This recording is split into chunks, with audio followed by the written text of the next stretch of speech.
Today is Wednesday, December 30th, 2020. Roland Martin Unfiltered, broadcasting live from Savannah, Georgia, here at Belford's Restaurant in downtown Savannah. Folks, we were here today for a Get Out the Vote rally. We'll show you some of that. I was a keynote speaker there. We also did a crawl around the town, visiting various folks, talking about the importance of voting. We'll also show you some of that as well. They have broken the record for voting in a runoff election in Georgia. We'll give you those details. Also, today in New York City, Keon Harrell, Ben Crump, Reverend Al Sharpton held a news conference where they brought more attention to the white woman who accosted Keon Harrell and his son, alleging he stole the iPhone. She was lying. They're pressing the district attorney there to file charges against her. Also, on today's show, two of the officers involved in the shooting death of Breonna Taylor, they have been fired by the Louisville Police Department. Also, the latest on the coronavirus vaccine, where a Republican congressman-elect out of Louisiana has died due to COVID. Also, remember Dr. Drew Pinsky did all those videos doubting COVID? Guess who's now COVID positive? Dr. Drew Pinsky. Also, folks, on the show, Joe Clark, the famous the famous principal out of New Jersey. Remember the movie Lean on Me? He has passed away. In addition to him, we also remember Ted DeLaney, who led the charge to change Washington and Lee University, and he also led the effort to wanting them to drop the name of Robert E. Lee from the university's name. The board will consider that next month. Folks, we've got a jam-packed show broadcasting live from Savannah, Georgia. Roland Martin Unfiltered. It's time to bring the funk. Let's go. He's got it. Whatever the biz, he's on it. Whatever it is, he's got the scoop, the fact, the find. And when it breaks, he's right on time and it's rolling. Best believe he's knowing. Putting it down from sports to news to politics. With entertainment just for kicks, he's rolling. It's on go, roll, y'all. It's Roland Martin, yeah. Rolling with Roland now. He's funk, he's fresh, he's real, the best, you know he's Roland Martin now.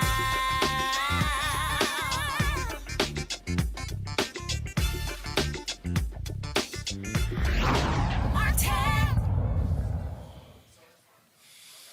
Folks, broadcasting live from Belford's in downtown Savannah. It is 6 days until Election Day here in Georgia. Tomorrow is the last day of early voting. There is a huge push all across this state to get black folks to turn out to vote early in this election. Pastor Raphael Warnock the other day, when I talked to him, said they want to bank as many votes as possible during the early voting period. They just have until tomorrow, 5 p.m., where the vote polls will close on New Year's Eve. In addition, today, they announced that Vice President-elect Kamala Harris is going to be in Savannah on Sunday, the hometown of Pastor Raphael Warnock, for a massive campaign rally for John Ossoff as well as Raphael Warnock. On Monday, President-elect Joe Biden will be in Atlanta for his rally for them.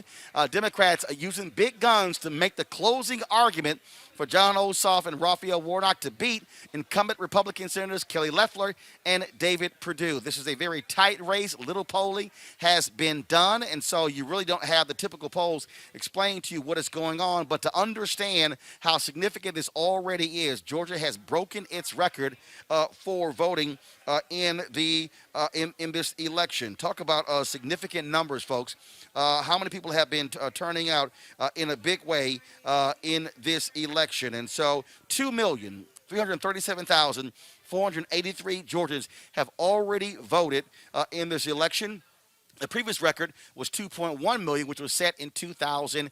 I want to bring in my panel right now. Robert Patillo, Executive Director of the Rainbow Push Coalition Peachtree Street Project out of Atlanta. Dr. Greg Carr, Chair of the Department of Afro-American Studies at Howard University. Reese Colbert, Black Women in Views. Normally we have this is the last show of the year for us. Normally we have our Thursday panel. We have a show on Wednesday. Erica Savage Wilson, who normally is with us.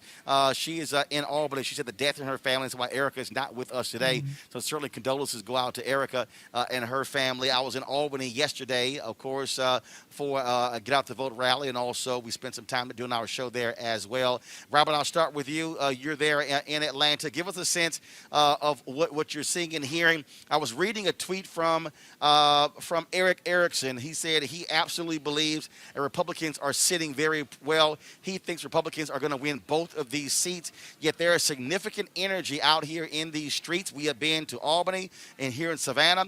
We have been in numerous other places, and Democrats are feeling very positive about the ground game that they are seeing, especially all of these people who did not vote in the November 3rd election. 76,000 registered to vote in the runoff.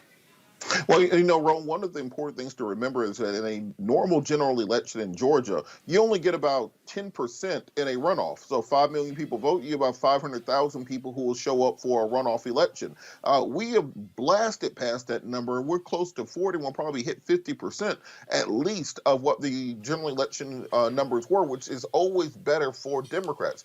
Taking also into consideration that you have 2 million people already who have voted early, that's also sways disproportionately towards the Democratic Party. And then we have the continuous issues of Donald Trump, while we are having this conversation, is still tweeting about the governor of Georgia, still tweeting about the Georgia Secretary of State. He will be here on Monday Right. For a rally. And so the question is going to be, will he use that time to rally Republicans to vote for Loeffler and Perdue, or will he be talking about January the 6th, the crazy conspiracy theory they got going on there, and promoting himself instead and depressing Republican turnout on Tuesday, because Republicans depend almost exclusively on the day of election voting? Reese, that's going to be a huge deal, having dual rallies. Donald Trump in Georgia on Monday, Joe Biden in Georgia on Monday. Yeah, but I don't think you can underestimate the power of Donald Trump to rally his base. I mean, Republicans are higher propensity voters anyway. And so I don't think that we can rest our laurels on the fact that there is such high turnout, because we don't know how those votes break out. I just go back to the Texas early voting numbers, which were through the roof, particularly in Democratic leaning counties, and the Democrats got annihilated in Texas. It was closer than it had been in the past, but it was not close. And so I think that we need to continue to keep our eye on the ball. I applaud the work that they're doing. I know Black Voters Matter is getting a lot of attention for the millions of doors that they've knocked on. There's a lot of local organizing that's happening. Right. And, all eyes are on Georgia, but we cannot just assume that, Republicans aren't going to turn out, because they always turn out. And we can't assume that Donald Trump, regardless of his conspiracy theories about losing the presidential election, is going to be a demoralizing factor when it comes to the Senate race. Because Donald Trump was very hopeful to the down ballot races when he was on the ticket in the general election, a little bit more hopeful than even Joe Biden and Kamala Harris were in those Republican leaning areas. Well, first of all, you're absolutely right, Greg Carr. First of all, no one is assuming anything. Clearly, Republicans are putting significant money into this state. Mitch McConnell, his PAC, has dropped $60 million. They know how critical this is. They desperately want to hold on to the Senate, because they know that if Democrats have a 50-50 tie, Vice President-elect Kamala Harris, she breaks the tie, so they want to hold on to these seats. And so, again, the part of the issue here is folks are sort of flying blind. Really, the only thing that you have is you had very little polling taking place. My understanding is that Warnock is performing better than Ossoff, but the bottom line is the Warnock and Ossoff campaigns don't care about any of that stuff. Their whole deal is ignore any data, ignore any polling, drive the numbers. And so they really want to drive this last day of early voting, which is tomorrow. But here's the other piece. Typically, in most places, only 35% or so of black people vote early. And so it's a little hard to measure those numbers. Who turns out on Tuesday, January 5th, that will determine this election. That's exactly right, Roland. And I want to take this moment not only to emphasize this, but to thank you for the work you're doing. There's no other mass media, no media news outlet is doing what you're doing, literally on the ground, everywhere in Georgia, doing this in real time. So I wanted to say that, number one. There are a couple of moving parts in this. Reese is absolutely right. She nailed it. I mean, the white nationalists are very quiet with theirs, but believe me, we know that they have gone to the polls. We also know that Trump's white nationalist rally in Dalton, Georgia on the 4th will probably appeal to their deep sense of white nationalism. In other words, we're not dealing with logic, and hopefully he'll leave it all on the floor and confuse them. But the real key to this, I think, is how much the Democrats want to win this race. And that's going to be on Chuck Schumer. Why? Because right now in the Senate, they're voting on the National Defense Authorization Act. They're voting to begin to debate on the veto override. Now, Bernie Sanders is already committed, as has Ed Markey and Sherrod Brown out of Ohio, to filibuster that bill unless this white nationalist chief, McConnell, delinks a $2,000 check from these other two red herring issues he's trying to put in for a poison pill. They've got to vote to close debate for cloture. If the Democrats are serious, they will muster the 40 votes to block any closure, keep a filibuster going, force those two liars in Georgia, Letlow and Perdue, to vote either for or against that $2,000 and strip them of the cover that McConnell, who is pumping all this money into Georgia, has given them to go out there and lie to these silly white people by saying, oh, we're for the $2,000. It's a bold-faced lie. The question now is going to be whether the Democrats have the guts to back Sanders, who is being supported, again, by Brown and by Markey, push a filibuster, keep that Senate in Washington, D.C., through the weekend and force these people in Georgia to, in other words, that could dampen the white vote enough to combine with everything else, put those two Senate seats over the top of the Democrats. Well, and those particular points there, I mean, again, here's the deal, and this is very clear, Robert. We've spent significant time here. We've been in Metro Atlanta, Warner Robins, Columbus, 2 or 3 times, Albany, Savannah, Athens, Macon, Georgia. We've been all over Gwinnett County, Fulton County, DeKalb County, you name it. And here's the deal. This is not about who can you persuade. This is all about turn out. Who can you turn out? What we do know is that black turnout, early voting, is ahead of November 3rd.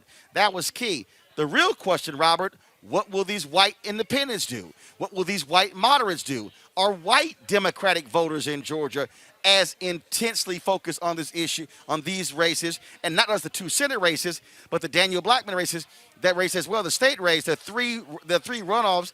Are white voters are as intensely focused on this? Your perspective? I think they are. And I think you have to separate into a couple of groups there. When you talk about white voters, when you're looking at your college-educated, progressive, urban whites, then yes, they are very motivated and interested in these issues. But when you talk about swing voters in Georgia, those white independents don't exist. Those are Republicans who don't put on the MAGA hat. When you're talking about centrist white voters or white working-class voters, that doesn't exist. They haven't put their MAGA hat on in public yet, but trust me, they're voting on the other side. So what you have to focus on is making sure that you're turning out your base. Stop looking for these imaginary people who left the Democratic Party in 1984. Stop looking for those imaginary Rust Belt, blue-collar voters to come back. They don't exist anymore.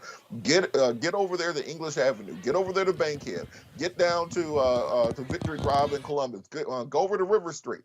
Wherever you have your base at, that's where you need to be voting, because what we're seeing from Letlow and Perdue, they're making absolutely no effort to go across party lines. At this point, Letlow is just making up bold-faced lies and conspiracy theories to try to smear Warnock, while people in Georgia are still asking the question, what the hell does she do for a living, and how does she get $500 million, which her campaign will not answer. So when you get to the point of being in the ridiculous season, these aren't people you're going to persuade. You have to focus on turning your base out, getting those souls to the polls, getting those vans out there, working with the outside groups, because it's all a turnout game. Whoever gets their people out there, that's who's going to win. And again, right, it is, and that's what it boils down to, Reese. Ground game. And so what we are seeing is that Democrats got to work it on the ground. I've been talking about third-party groups, the role they have been playing here in Georgia. Yeah, y'all, I had to put my goggles on. Way too much conversation here going on with COVID, so I'm protecting my eyes. But Reese, the third-party groups, I think that's also going to be key. The work that Black Voters Matter is doing, the work that Georgia Stand Up is doing, the work that New Georgia Project is doing, AOC's group, they're coming in. paying people to canvass. When we were earlier today, I talked to some black business owners here in Savannah.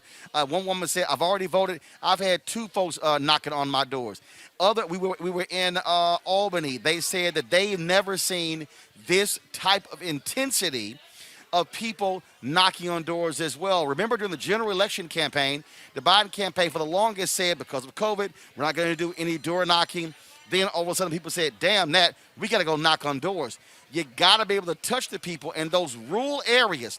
That's where this is going to be won or lost. Democrats, Reese, keep talking about the suburbs, but part of the problem, as you mentioned in Texas, is that they kept focusing on the suburbs, but they got clobbered in rural Texas. You can't ignore black folks and Latinos and in those rural areas, because you can't have 80-20, 70-30. You need to have a 65-35, 60-40 to give Democrats a chance to win here in Georgia.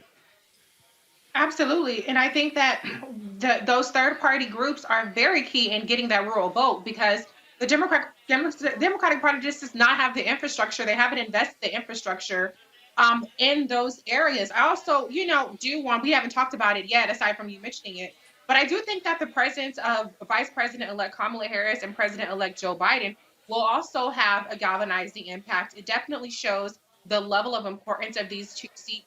They'll be able to drive home the importance of the agenda for their base, and hopefully that will have an impact. But nothing beats this canvassing. They're doing text banking, they're doing phone banking, literature. You have to really hit them on all fronts. You like to point out, Roland, that these TV ads are pointless. And so it is very important to have that face-to-face contact, or even if it's socially distanced contact, have these rallies, which can be a very much energizing impact. Early voting is going to be over by the time Vice President-elect and President-elect return to Georgia. So getting them out there the day or 2 days before the day of voting is important, because you really don't want to be in a position to where you are getting clobbered in the election day vote. Luckily, it was enough to overcome with the absentee ballots in the general election. But we have to make sure that anybody who hasn't voted early gets out on election day. Absolutely, and that's one of the reasons why we were here in Savannah. I'm going to roll this video from my iPad, Henry. Earlier, we live streamed this. Y'all can see the whole video on YouTube. We spent 2 hours visiting a bunch of different places here in Savannah. We went to a beauty salon, went to automotive place, went to an embroidery place with my fraternity gear, talking to folks, getting a sense of what was going on. This is when we went to the embroidery place. So y'all check this out a little bit earlier today. We're here, Sigma Graphics, a local-owned screening and embroidery T-shirts and fraternity shop. Owned by Sigma? Unfortunately, owned by Sigma.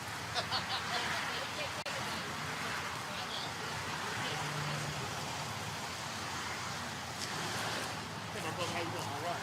Let's see, look out for you. Yes, sir. I appreciate it. Let this be the beginning of a new relationship. Yes, sir. Okay. I want to introduce you to Roland Martin. Roland Martin is in Savannah. All right. This is the Y'all good? owner of Sigma Graphics. He and his brother. He's also spearheading the Worn Out campaign for Chatham County. Okay. And he's here, and he has a whole team coming all the way from Atlanta to get the vote out, because he knows how important it is. How's it been going so far? It's going pretty good.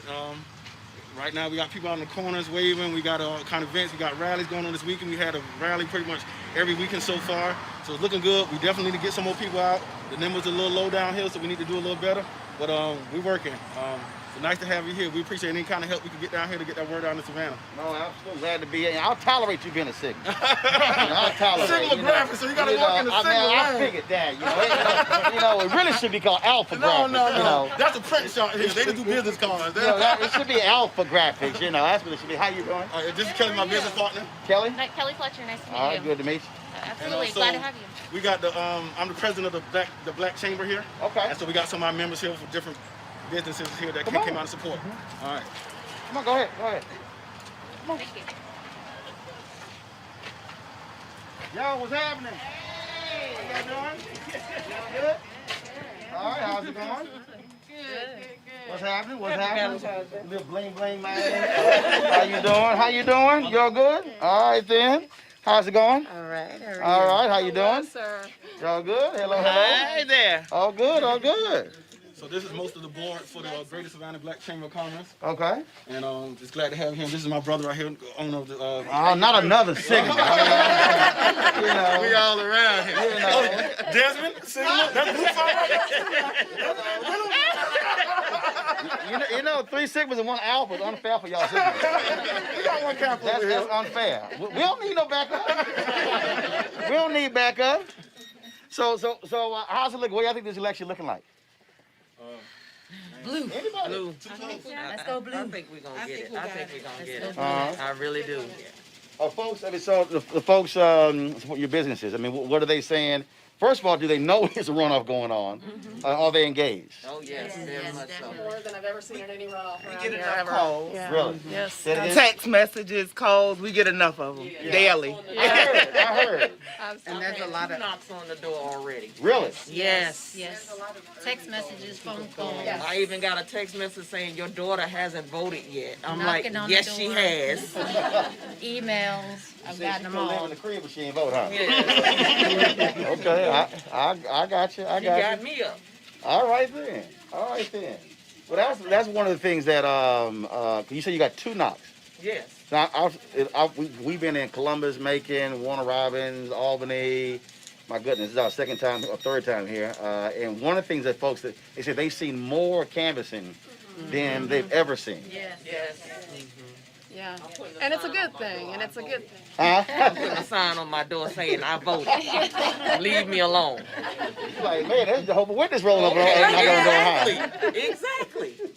And my mom is 74, and this is like her first time voting ever. Are you serious? Yeah, Wow. she's 74 years of age, first time voting. She's already voted in the runoff. Okay. So she said, I ain't waiting till election day. Well, that's the other deal. First off, for African Americans, even though we focus on the early voting, only about 35% of black folks vote early. So most of us because we were denied the right to vote, it is, especially for older voters, it's something important to actually physically go to the voting booth on election day. Yeah, and seeing you have children, like class of 2020, didn't get to walk across the stage, but they are voting. Okay. Yeah, we have a freshman in college this year, and she's been really involved and excited because she's really seen that her voice matters in a way that, I don't know that my first election, I don't know that I felt like that she knows every vote counts now. Okay, cool. Yeah. Okay, then what kind of business do you have? I have an event planning business as well as a patch business. Gotcha. A patch business? Patch, customized patches. Okay, I got you. I have something for you. Okay. Yeah. Okay. How about you? I'm a productivity coach and speaker. Okay. All right, folks. You can see more of that on our YouTube channel, and so it was great to be out there. Greg, before I go to the rally that we had, this was one of the reasons why we wanted to spend the time on the ground, because you get a better sense of what's happening. In a moment, we're actually a little bit later, we're going to talk with the owner of this restaurant to talk about how COVID has impacted him. We'll talk about PPP loans. We'll talk about all those things along those lines. And when we were talking with the state senator, as we were breaking this thing down, he talked about how black businesses are being impacted.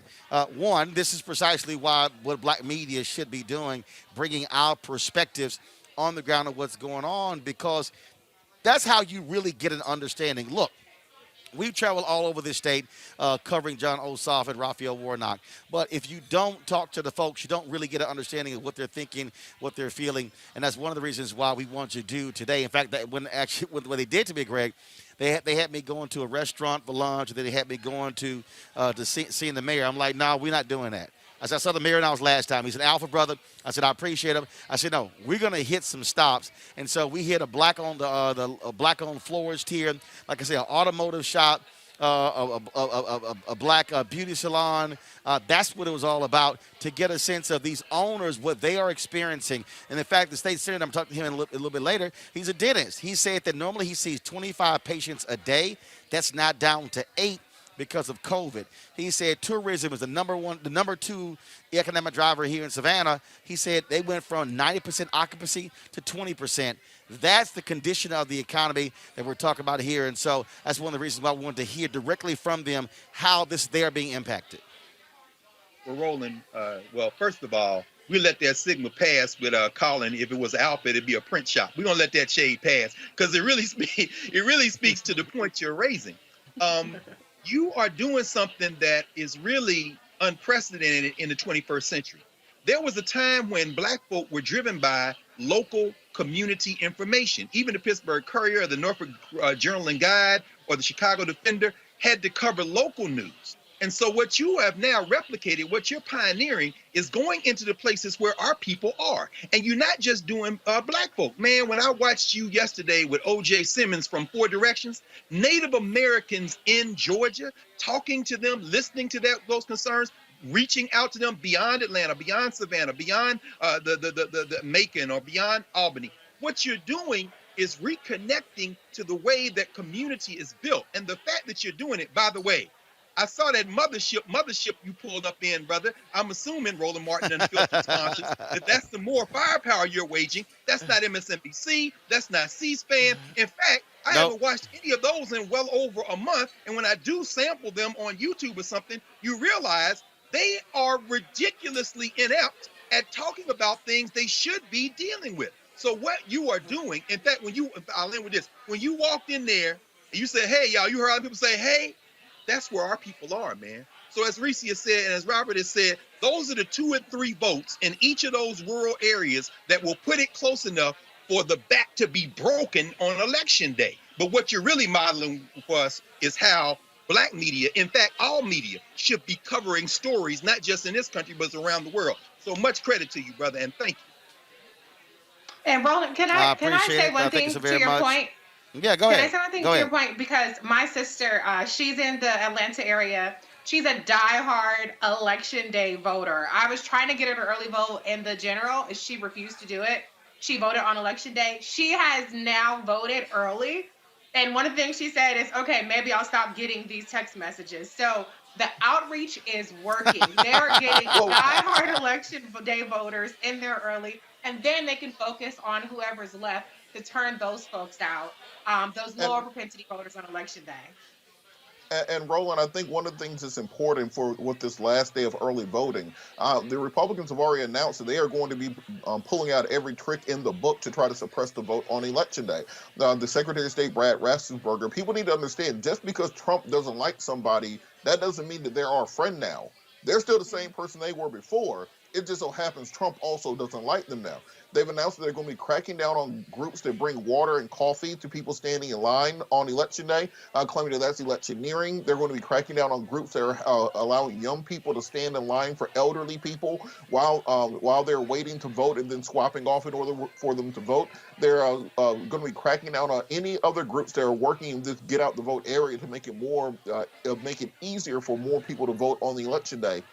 So if you can vote early, if you have the capacity, if your county allows for it tomorrow, make sure that you get in there, that you do that. And also, we have to be ready on election day for litigation that's going to be taking place, because we know that these dirty tricks are going to pop out. They're all going to show up. As much as half of the vote may vote on election day. So it's crucial for us to monitor exactly what the Secretary of State's office, what the Elections Division, what the governor is doing, and also what the local election officials are doing to ensure that we have the most free and fair election possible. To your point, the Secretary of State, they've been blasting. All these Republicans are angry over the decision by a federal judge who happens to be Stacey Abrams' sister. They're blasting her a decision she made yesterday regarding trying to invalidate these voters. And the Secretary of State, Brad Raffensperger, actually released this letter. Obama-appointed judge strikes blow to rule of law in Georgia elections. The president of the Georgia NAACP was so offended by this letter. He was a part of a state task force on elections. He has quit that particular task force, saying this letter was the final straw.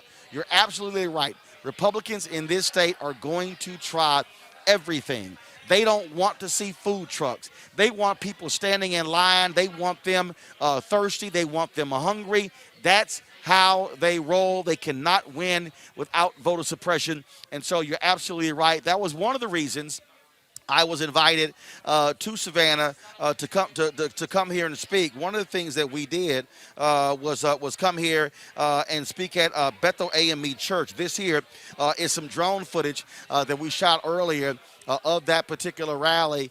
People coming out socially distanced. They were there, of course. They're in their cars. And so really what we were focused on was encouraging them. If you look at that video earlier, after we went to that shop, the Sigma Their Own, we actually went to a home of an alderman at large, where a number of black elected officials, the first black DA, and so many others who were here as well. And so that's the video you're seeing right there. We were at that rally, and here is some of what was said. I was a keynote speaker there, and so we want to give y'all some of the flavor of that speech. What we have to understand is this is our moment.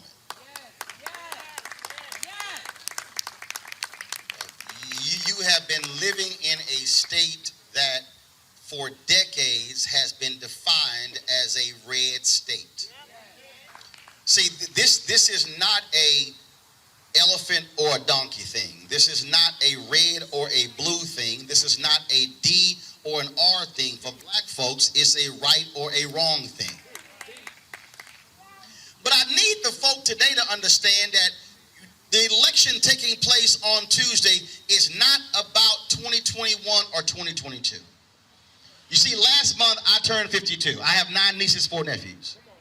And so the work that I do today, my parents are 73, they work the polls, they are very involved in politics, but the work that I do as a journalist in terms of advocating for our people and using the power of the media is the same thing that Ida B. Wells Barnett did, Frederick Douglass did, Robert Abbott with the Chicago Defender, A.I. Scott with the Atlanta Daily World, exactly with the Pittsburgh Courier. They use the power of the media to inform our people to change the condition for the next generation. And so my fight today ain't about me and my pocketbook. It's about what kind of America my nieces and nephews are going to have when they are adults. And so that really has to be how we are looking at this election, is that when you go into that voting booth, you are not voting for you are actually voting for your children's children.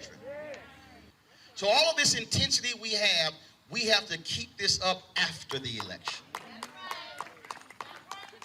And even if Ossoff and Warnock win, we can't say, hey, cool, they won.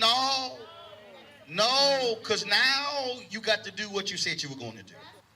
If Ossoff and Warnock wins, the George Floyd Justice Act becomes law because it's already passed the House, it can pass the Senate. If Ossoff and Warnock wins, the John Lewis voter bill gets passed, and then we are able to fight voter suppression in this country. If Ossoff and Warnock win, now you begin to have a different conversation about criminal justice reform in this country and in terms of changing our laws and making things better. That's if that happens. But if it doesn't happen, here's what will happen. Mitch McConnell will vote on nothing. He will do what he has done for the last 4 years. He will block everything. Frederick Douglass said, agitate, agitate, agitate. Power concedes nothing without a demand. Never have, never will. Well, we are sitting with power in our hand, and we can walk into a ballot box and use it. And I dare say, Savannah, this is the moment where you tell Kelly Loeffler and David Perdue and the Republicans in this state, if y'all think y'all ready for a fight, y'all have not seen a fight until you see our people swinging every single day using our power. And if somebody tells you that they are unwilling to fight, all you got to do is quote my frat brother, Vertner Woodson Tandy, one of the founders of Alpha Phi Alpha, who said this here. He said, we will fight until hell freezes over, and then we will fight on the ice. Savannah, it's time to fight. Fight for your right, fight for your power, fight for your issues, and it's time for us to send a signal, do not mess with us, because we're going to show you how to fight. Thanks a bunch. Here, put that one on her. Got it. All right, folks, we're back here at the restaurant in Belfast. This was suggested by Savannah Alderman at Large Gibson Carter. We part of our crawl, if you will. We stopped at her home. A number of other elected officials were there, and she said, "Y'all should do the show from Belfast." We were like, "Okay, we hadn't picked the place yet, so that's why we're here." She joins us right now. How you doing? Martin, and welcome to Savannah. Yeah, certainly glad to be back. So let's talk about your sense of where we are in this election. What is happening out here in Savannah? What are you seeing? What are you hearing? What's happening? Well, listen, the fact that you are here in Savannah means that we are special. Something really, really special and unique happened in the last election. Chatham County not only was on the map in Georgia, Chatham County was on the map in the United States. And we want that same resounding message to ring clear across the nation, to let them know that Savannah, Georgia, Chatham County will be impactful in this election season. In 2019, our electorate here in Savannah spoke loud and clear and voted an almost entire council out and a new council in. And that signaled that they were ready for change. Not only are people ready for change here in Savannah, black, white, brown, green, Hispanic, African, you name it. People want change across the land.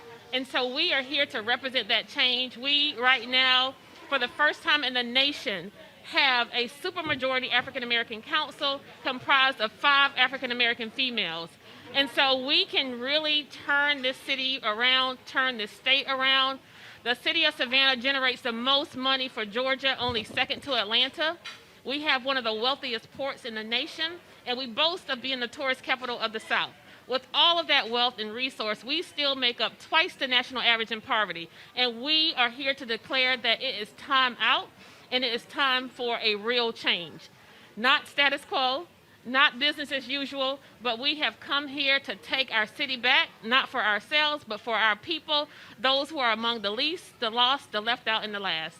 Are people understanding the connecting of the dots, the role that Ossoff and Warnock, how important that will be, not only, of course, in Washington, D.C. with national policy, but again, having 2 Democrats serving as United States Senator. I mean, that's power, how they can actually maximize that to bring things back to Georgia. You know, it's a great question, and I'm so proud to say yes. Yes, our citizens know exactly what's at stake here. They know that having Kamala Harris and President-elect Biden in office is not enough. We need Warnock and we need Ossoff. Without them, we are essentially at a stalemate. And so what we are going to do is signal the fact that our electorate is intelligent, our electorate is plugged in, and our electorate is engaged. They are smart enough, they are intelligent enough, and they are motivated enough to cast their ballots, go back to the polls on January 5th, and make their voices heard and their votes count. Now, in terms of one of the things that we saw, some 76,000 folks who did not vote in November 3rd have already registered. More than half of them are people of color. And so what have you seen on the ground here to really get young voters focused? Because the 18 to 29, 18 to 35 demographic, not as focused on voting as 65 plus. Well, listen, let me tell you this. The day we woke up on election morning, and my 18-year-old daughter, who is a newly registered voter, woke up and said, "Mom, I'm in line at our precinct," and I was still in bed. That's when I knew something special was happening in America. When you have 18-year-olds who are getting up before their parents and heading to the polls to cast their ballots, that's when we know we have something special. No longer do we need people to fill out ballots for us. No longer do we need people to tell us who to vote for. You know what? Our people are smart, they're educated, they can read, they can reason, and they can read between the lines, through the lines, and over the headlines of all of the fake news. All right, well, we certainly appreciate it. We're certainly glad to be here, and we'll see what happens on Tuesday. We're going to win. We're All going to right. win. Yes! I'm going to now bring up State Senator Lester Jackson. I want to chat with him. Senator Jackson, we traveled around a little bit earlier today, visiting various places. One of the things that we talked about was the impact of COVID on black businesses. Speak to that and how that has gone here in Savannah. Well, I'm gonna tell you, they often say when white businesses have a cough, black businesses have pneumonia. It is black business has been affected 10 times as worse as other businesses in our community. Black business has closed 5 times more than the white businesses. It has affected black community because the first people that are laid off in urban areas are black employees, and those are the ones that do business with other black businesses. And when they're laid off, they have limited incomes to spend. They can't go to restaurants. They can't get their cars detailed. They have difficulty building and buying houses and calling in for a plumber to fix their houses. So it affects this whole community when black businesses fail. You understand what happens when you go to a higher government. So, for instance, there are folks in this city, they expect you to bring the bacon back to Savannah. And so, same thing, that's what you expect when it comes to Congress, as well. And so, for the folks who don't understand why it's important to have an Ossoff or Warnock in the United States Senate, from a state senator perspective, explain that. Well, see, people like Reverend Warnock, he's from urban areas. You know, he's from here. Right. He's from Savannah. Yeah. Right. He understands urban issues. He understands being impoverished. He understands working up. He understands that urban areas cannot survive without federal help. So he understands the issues of urban America, but he also understands the issues of rural America too. He understands disenfranchised folks. He understands people that need a livable wage. He understands that people who need access to health care. But more importantly, Reverend Warnock understands that an education is a lifesaver, is the lifebread for African American community. He knows that had it not been for scholarships and loan forgiveness and Pell Grants, he wouldn't be who he is. And he knows that to change America, that we need help with higher education. We need loan forgiveness, we need more grants that's affordable, and we need to help younger people who are disenfranchised the best way to get into the entrepreneurship and help America is to help them get to higher education. And Ossoff is very similar. All right, then. Senator Jackson, we certainly appreciate it. Thanks for hanging out with us today, going all around. I really enjoyed you being here. Georgia's going to change, but when Georgia changed and vote for Ossoff and Warnock, America changed for a new vision, for a new direction. Kamala Harris will be the deciding vote in the United States Senate, and we're here to tell you that South and coastal Georgia will be the difference maker. We're going to win. Thank you very much, I appreciate it. Thanks a lot. All right, so there was a sister who I guess she was supposed to sing, but then she didn't realize we were doing interviews, so she had to be quiet while we talked. So why don't you bring your behind over here and sing? Where you going? Girl, get over here. Hello, Pharaoh, let my people go. Go down, Moses, way down on Egypt's land, and hello, Pharaoh, let my people go. Tonight, I want to welcome each and every one of you here. Tonight, we celebrate the principle Nia, which means purpose. Principle Nia means purpose, and we have a purpose for being here tonight.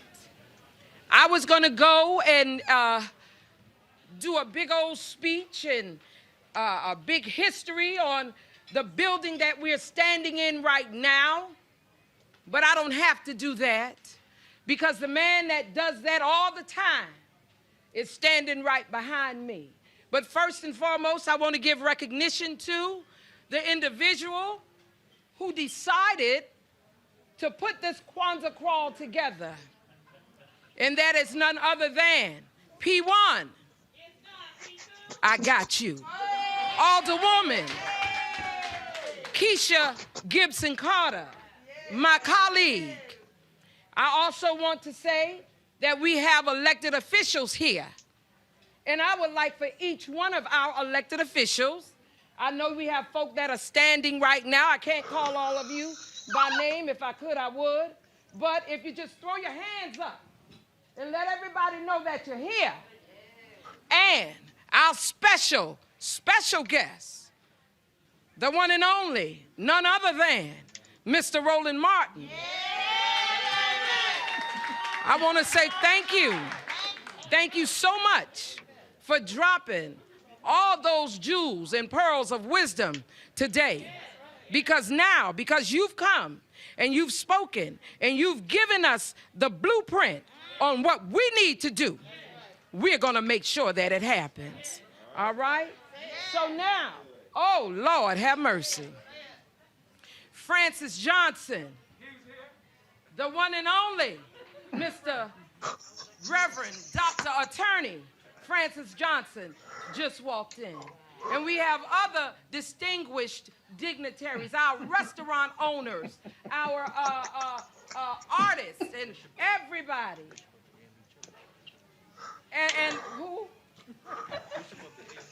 Oh, I'm so sorry. The bishop of the AME Church is here. Wave your hand, baby, so everybody can see who you are. Somewhere over there. We know you're here. And with all of that being said, I am yours truly, your host tonight, none other than Alderwoman at large, Post 2, Alicia Miller Blakely. I'm not going to hold you any longer. Like I said, I had a whole spiel planned for tonight, but God's grace, favor, and mercy allowed Mr. Roland Martin to come here, and we're going to let him do what he do, but we're also going to bring up none other than, yeah, we're going to let you do what you do, because guess what? Hold on, y'all. He's in our house right now. Show us what you do. We going to commercial break. When we come back, we're going to talk about Keon Harrell's news conference with Ben Crump and Reverend Al Sharpton in New York. You're watching Roland Martin Unfiltered, broadcasting live from Belford's here in Savannah, Georgia. We'll be right back.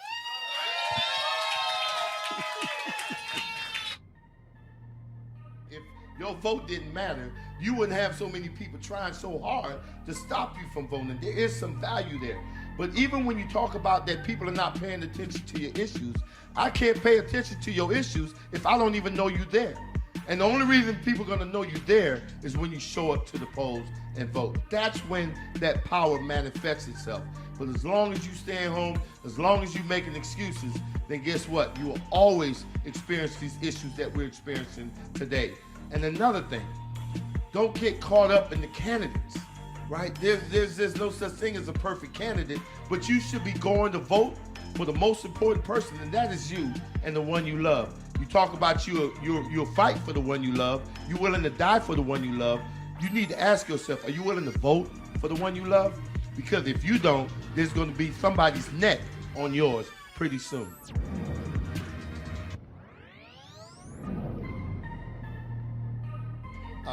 America is a complicated story of people building a more perfect union. And if you don't think there's been any change, you should sit down with Andrew Young. You should sit down from some of the folks in that generation who know the distance we've come. And as we continue to push hard, change comes. The other side knows your power. The other side knows your voice. That's why they're engaged in voter suppression. If you weren't so powerful, they wouldn't be trying so hard to stop you from voting. And so you ought to stand up in this defining moment in American history and win the future for all of our children. We're at Mom's Kitchen in Preston, Georgia. It's a family business. I enjoy making people happy, giving them a good meal. But since COVID, we had to close our main dining room. We lost all of that business. And we used to do a lot of caterings. We can't do any of that anymore. David Perdue knew what was about to happen. He was getting classified briefings about the pandemic. But instead of him being concerned about us, he off selling stock. We had no idea we'd have to close our businesses off, we'd lose caterings, and so many people died. And then when we needed help the most, he fought against the stimulus checks and to cut unemployment insurance. Perdue needs to come out and Ossoff in. Early voting starts December 14th. You gotta make a plan to vote. I'm John Ossoff, and I approve this message.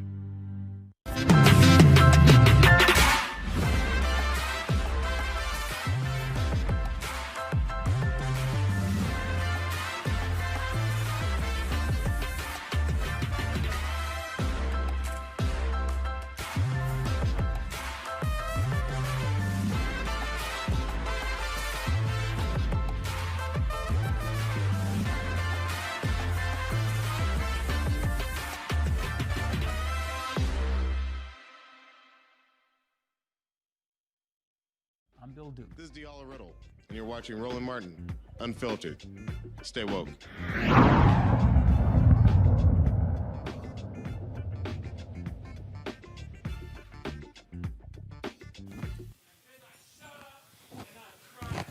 All right, folks, welcome back to Roland Martin Unfiltered. All right, so I was on the YouTube feed. Reese, Greg, and Robert, folks were saying, who was doing all that laughing back there? That was me. Yeah, that was definitely me. I was quiet. I had to mute it at some point. I think you have to. You gotta love how black people come to take over. It's no shame. Y'all calm down. Jeez, good Lord. That was everything about. Some of y'all need to take the pros down. Y'all a little high. I ain't say nothing. That's everything I miss about Savannah. I'm gonna be down there as soon as the pandemic's over. Hey, we're willing to risk that. Oh, my goodness. Wait, say, Roland, this is not Morning Joe. In other words, this ain't no backstage thing. You with black people, brother. This the blackest show on television. Oh.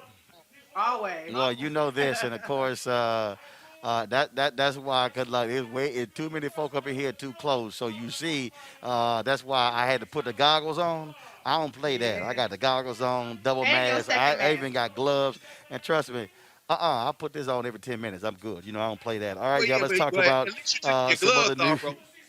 You had your gloves on outside. Yeah, well, I had the gloves on outside because everybody wanted to shake hands, but I fist bump. I don't shake hands. And then what they do is folks want an elbow touch. No. My arm is longer. I ain't touching elbows. I extend the whole hand out. So that's right. No, we keep distance away. Let's talk about some other things in the news today, folks. Officials in Boston, they have removed a statue of Abraham Lincoln with a formerly enslaved person at his feet. The statue depicts Abraham Lincoln holding his hand over a kneeling black man, a figure modeled on Archer Alexander, who was the last man captured under the Fugitive Slave Act. Earlier this year, protesters demanded the statue be removed, citing it was demeaning and lacked proper context. Agree or disagree, Greg Carr? That's tough, man, because as you know, the original of that statue is here in Washington, D.C., and Frederick Douglass spoke at the dedication of that statue, which is in Emancipation Park. It was the first statue that black folk helped raise money for. In fact, it was the Sister Charlotte Scott who put the first $5 on it. And at the dedication, Douglass took the opportunity to roast Ulysses Grant, who was there, for basically backing up on the promise of Reconstruction. And then he wrote a letter later saying, yeah, I don't know if I'm with this kneeling black. We need more than one statue. So there's a mixed legacy to that. There's a really mixed legacy. I could have gone either way on it, but I don't never like to see no black man kneeling down or black woman, especially with the fraud known as Abraham Lincoln, who gets way too much credit for something that we did ourselves, which is free ourselves. Well, this is one of the things, Reese, we've seen these debates taking place all over. I mean, this is why it's important to have history. And here's the deal. If we're going to really be honest, white Americans can't stand history. In fact, this brother who's talking back here is talking about history in this city, in this state. But we've always had white folks defining what history is in America. Now you have black folks who said, no, let's redefine his story as opposed to history. Yeah, but I mean, I agree with Dr. Carr on this. You know, you always have to defer to Dr. Carr on matters like this. But to me, a statue is like a tweet. It's like a headline. It's like a caption. It's not enough context, and people just take the statue and they run with it. They take the image and they run with it without understanding the nuance and the real history that goes behind it. And so I think the imagery of a black man still in chains kneeling in front of um Abraham Lincoln, it's just not an image that, you know, is necessary. So, I mean, it's one thing if there's some sort of context that's around it, but I just think visually it's the wrong message in 2020 and in 2020 and going. But I think one of the things that you're seeing, Robert, what you're seeing is people now realizing the lack of enough statues dealing with African Americans. We talked about Robert E. Lee statue in the U.S. Statuary Hall, Virginia, removing it, replacing it with a black woman who fought for a school. Who fought to end school segregation. Same thing. Florida removed one of their statues, replaced by Mary McLeod Bethune. And so, again, I go back to history and his story. We have been so erased from this country that it's a matter of playing catch up when it comes to these statues that represents our involvement in the building of this country. You're absolutely correct. And with this statue, I think this is a place where the historical context was necessary to be placed in there. Because one thing that we cannot do is allow America to let itself off the hook for slavery. Many people have forgotten about the institution, or they believe that was so long ago that it has no impact on the on society today. I have one of my great aunts who helped raise me, was born in 1888 and went to school with Booker T. Washington. The generation that she grew up with were enslaved and could tell firsthand accounts of what they went through, what that generation after Reconstruction was. So when you take down all of the markers, when you don't add the necessary historical context, you allow white people in this country to pretend that it never happened, or to act as if it was so far gone that there's no way to put in the type of reparative and restorative measures that are necessary in order to ameliorate the harm that was done by it. So in this case, for this particular statue, I would have liked to see them add more context to it, explain exactly what this statue was commemorating, because also many people don't remember that there was slavery in the North. We think of it as being a simply Southern institution, but up and down the East Coast, many of those trading empires, much of the money that went into Wall Street and the money that founded this country was also built on the backs of slaves, and we need to put that context in the face of America and not simply let them sweep it under the rug and forget that it ever happened. Well, when you talk about not letting folks off the hook, that today in New York City, there was a news conference with Keon Harold, attorney Ben Crump, and Reverend Al Sharpton. Keon Harold was on our show yesterday. He is the brother, of course, who was accosted by a white woman at a New York hotel who attacked him and his son, suggesting that his son stole her iPhone. Well, he didn't. An Uber driver later returned it. Well, Ben Crump and others, they say it is time for the New York District Attorney to press charges against this woman for assault. Here's Ben Crump at today's news conference. So many of our brothers and sisters being falsely accused and losing their life and their liberty for decades in prison. I mean, there are thousands of black men in prison because they were racially profiled and falsely accused. So this has larger implications. I mean, it was Emmett Till who was falsely accused and racially profiled that led to him being lynched. And so it is a larger conversation that has a larger impact on society.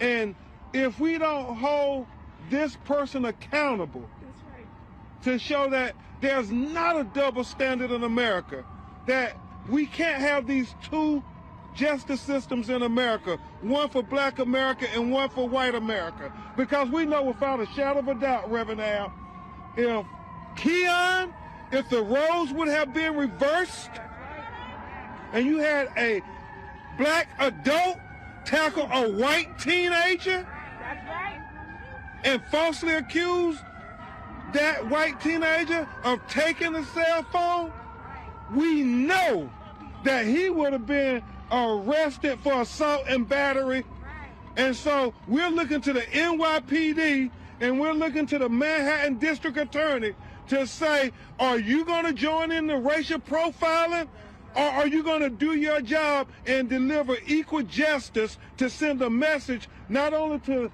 this family, not only to New York, but to America and the world, that equal justice under the law for all American citizens, so our children will know that it is unacceptable to racially profile them. And if you do it, that there are going to be consequences. Because wasn't it in at Times Square with Central Park here in New York, where we saw a black man be racially profiled, and thank God that we have video camera.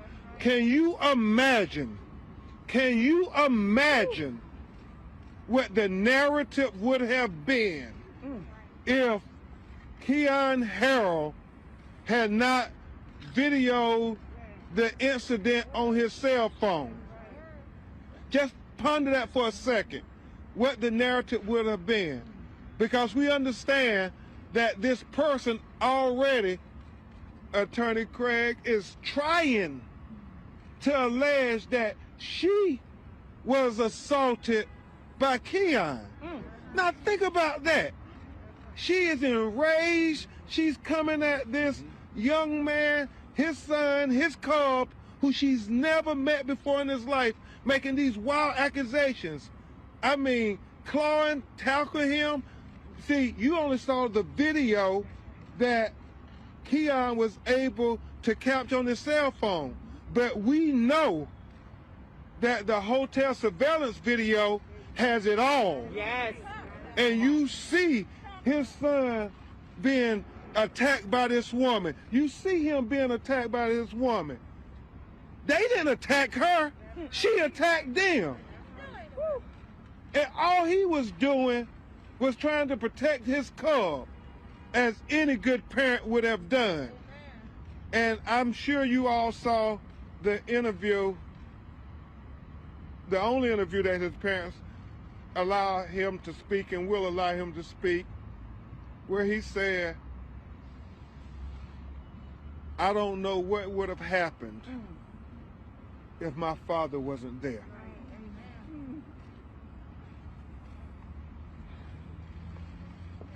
I don't know what would have happened if my father wasn't there. Thank you, Lord.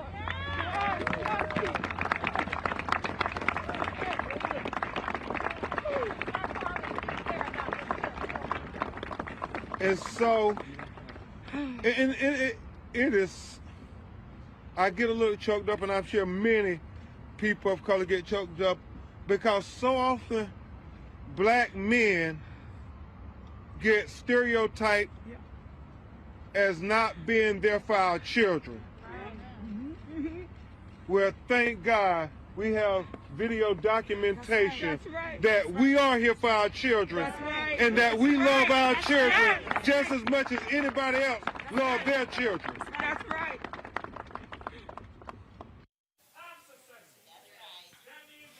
Also at today's news conference, Keon Harrell, who is a Grammy Award-winning trumpeter, plays for Maxwell, has played for so many others. He played a rendition of America the Beautiful mixed with We Shall Overcome.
All of a sudden trying to say she was attacked.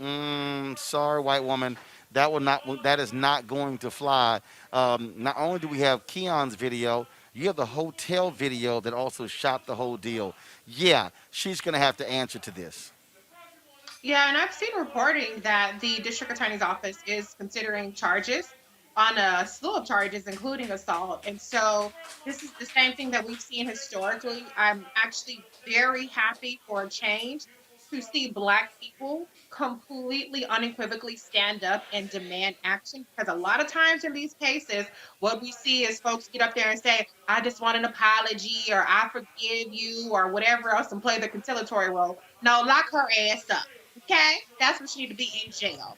I don't have no problems with that. So whatever they got to do, whatever kind of press conference or interviews they have to drive home that this woman needs to be held accountable, I'm for it. And I'm glad that she finally been identified, because if the situation had been reversed, the media would have been looking high and low for whoever the hell this lady was that assaulted a white child. And so it's time to not let these slights go by. This is not a no harm, no foul situation. Quit effing with Black people. Quit acting like you're our overseers. Quit acting like you have authority over us. And, the hotel also needs to be held accountable, because she had what white folks and white supremacists always have, which is people who help perpetuate the harm that's being done by siding with them, instead of staying neutral or siding with the person who's actually being attacked. And so I'm all for everything that's going to happen. The Central Park lady that they referred to earlier, the bird watcher, said he didn't want all the stuff to happen to her. Nah, we're not doing it this time. Cassandra, your time is coming, girl. And you lucky that you didn't get slapped down to the ground. Charges is actually, to me, milder than what the average Black mama would have done. But luckily for her, it was a man on woman situation. So all he could do was protect his cub. I like that they're saying cub instead of a mama who would have beat her ass down. Well, first of all, I'm shocked that you actually said effing and not the actual word. But let's go to Robert Patillo. Yeah, I know. That's her early New Year's resolution. Robert Patillo, I want to go to you. Reese is right. Challenge these folks. Go after these folks. I ain't letting white folks off the hook, okay? I'm tired of Black people not being able to barbecue, not being able to sell lemonade, not being able to work at UPS, not being able to work at FedEx. Damn that. Go after all of them. Well, you have to understand that second-class citizenship has been so ingrained into African Americans over generations that it's reflexive for many. We apologize to them for getting hit. We apologize for them for having to inconvenience them by putting our Blackness near them in many cases. So I think it is important for us to understand that as first-class citizens, as modern-day 21st century African Americans, we have every ability and every right to be protected. And I still think we have to get to the point in our criminal justice system where you do not need to have video footage in 1080p or in 4K in order to receive justice in this country. What we saw from the Justice Department on the Tamir Rice announcement that they will not be investigating is that the video was too grainy, as if you have to have Steven Spielberg to direct a video in order to receive justice in this country. And even if you look at the difference between the white college student from Georgia who's down in the Cayman Islands who committed an actual crime, they got sentenced to a couple months in jail for committing a crime, and 2 United States senators and the governor are trying to get her out of that, versus a young African-American male in New York who committed the crime of simply walking by a white woman who was confused. And the fact that if it was not for video, if it was not for his father being there, he more than likely would have been detained by the hotel, may have been investigated by police, may have even been taken into custody and spent a night in jail because this woman accused him of this, because there's always this presumption of criminality of African-American men, particularly when it comes to interactions with white women. This the tale as old as time, even old as rhyme. And until we break that cultural stereotype, we're going to have to continue to fight these battles. Super Mario was rescuing the blonde-haired, blue-eyed woman from the castle. And King Kong was kidnapping and taking the blonde-haired, blue-eyed woman to the top of the Empire State Building. We have to break this ingrained nature of generational self-hatred of second-class citizenship and understand that the rule of law is meant to protect us just as much as meant to punish them. And Greg, we cannot forget Khalif Browder, accused of stealing a backpack, spends 3 years in Rikers Island, finally released. He commits suicide because of the PTSD and the trauma and the abuse that he suffered. A simple allegation of theft. That's what happens to a black kid, especially a black male. Absolutely, Roland. Robert is right. It's later now. There are no, just like there are no unconvinced voters in Georgia, people who have made up their mind. This country has made, it began as a declaration of war on us and the Native Americans. And Reese is right. It's time for this to end. With all due respect to Brother Crump, I think the most valuable thing he said in what he was saying today was this. There have to be repercussions. As Eddie Murphy said in Life, the movie Life, got to be repercussions and consequences. In other words, we need to stop trying to reach out, because you have to understand, even as was said on the floor of the Senate today, 10 of the 25 poorest counties in the country are in Kentucky. But Mitch McConnell has decided, damn life, I pick holding this criminal enterprise together. In Georgia, Letlow and Purdue lie and say, we're for that $2,000 check. And so when you see them standing there in New York, and the brother did a beautiful rendering of We Shall Overcome and remixing it, but nah, bruh, with all due respect, later for that. Because as Robert just said, the Justice Department is handing out some lovely parting gifts to the white nationalists by letting the killers of Tamir Rice go. This is not accidental. These things are never going to change in this country. So I end with this. We're at an inflection point. Now, people can say, okay, well, don't make this about voting in Georgia. No, be very clear. Why the white nationalists are pulling out all stops in this election in Georgia is because they understand that 6 years from now, this country's going to look very different. And you roll up on us in 6 years, you might get your ass whipped. So let's be very clear. This is their desperate last dying gasp to hold this white minority government together. And the time for being polite, like my colleague Ted DeLaney, who just made transition, and we're going to talk about him down there at the College of Washington Lee and others, that time is over. The statues is going, and we'll punch you dead in your face. And if the police, if you're built like that, Chief, let's move, because now it's repercussions. Later for the We Shall Overcome, later with the conciliation, you ain't going to roll up on us no more, because we're very clear. There are no people who are not convinced that they're right in their moves. We're just going to start counting heads and taking heads. We have to be clear about this now. And Roland, to Dr. Carr's point, just real quick. Go ahead.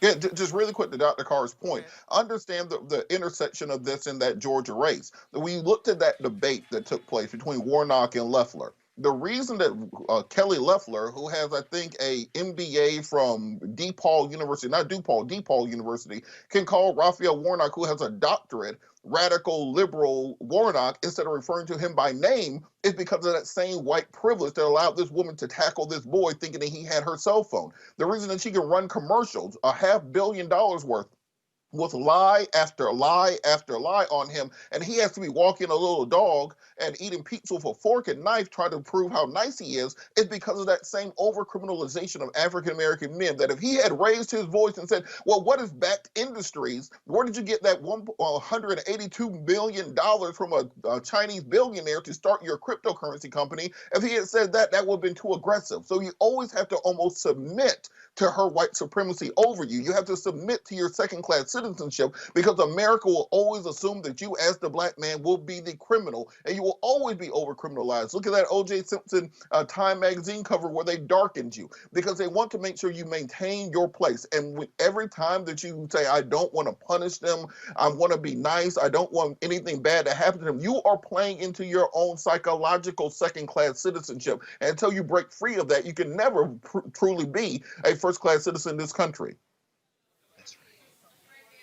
That's why, for me, I don't want to hear anything when they say, oh, my God, goodness, so-and-so's life was ruined. Well, guess what? Your ass shouldn't have done it. Then it wouldn't have been a problem. If you didn't do it, if you didn't show your white supremacy, if you didn't show your privilege, then guess what? You wouldn't be in trouble. So I don't give a damn if your life was ruined. This damn Cassandra Medina, whatever the hell her name is, I ain't got no problem whatsoever if her ass lose her job, if she get thrown out of her apartment. I don't care, because what she did, again, Khalif Browder. First of all, I need y'all to understand something. I need everybody listening to me to understand something. An iPhone 11 cost $1,000. Do y'all know that theft of an iPhone in most places is a felony because of its value? Come on. Some of y'all didn't hear what I just said. One more time, brother. The theft of an iPhone, because of its value, if you are charged, you can be classified as a felony. Khalif Browder was accused of stealing a backpack of valuables. He spent 3 years in Rikers Island. That brother is dead because of the trauma that he experienced. And so no black kid, you're right, just like that brother we had on the show, who was handcuffed at the mall in Virginia when the cops accused him with stolen credit, using a stolen credit card. It wasn't him, it was some other black guy who they detained. They didn't even bother to ask him first. No, they immediately slapped the cuffs on him. Damn that. I don't want to have to experience getting cuffs slapped on me, being wrongfully persecuted. We've had too many black men who have gone to jail for 15, 20, 30 years as a result of this nonsense. And so, no, it's no, time is over. I ain't apologizing. Damn that. If her life gets destroyed, fine. And I'm with Reese. Throw her punk ass in jail as long as you need to, so she'll learn her damn lesson. Folks, Robert mentioned the Tamir Rice story. Yeah, the Department of Justice ruled that case is being closed because they say as a result of too poor quality video for prosecutors to conclusively establish what happened.